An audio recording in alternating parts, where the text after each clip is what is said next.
El Jaume té dues mames i quan li agafa la vergonya s'amaga entre les seves cames. L'Ester va néixer amb un sol braç, però l'hauries de veure com n'és de bona fent gimnàs. El Gael té més de 300 pigues.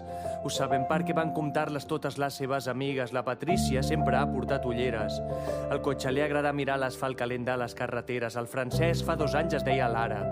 Van estar 4 mesos decidint el nom amb la seva mare. La Valentina fa futbol i és la Pichichi, però no està pas inquiet esperant que algun gran equip la fitxi. El Mohan té un trastorn de l'espectre autista. Li poses un tema de xiula i es torna el rei de la pista. La Jèssica està enamorada de la Ruth i li escriu en un paper el més bonic que se li acut. L'Oriol, quan parla, a vegades tartamudeja i té unes expressions tan ocurrents que a mi em provoca un pèl d'enveja. La Yasmina és la més alta de la classe.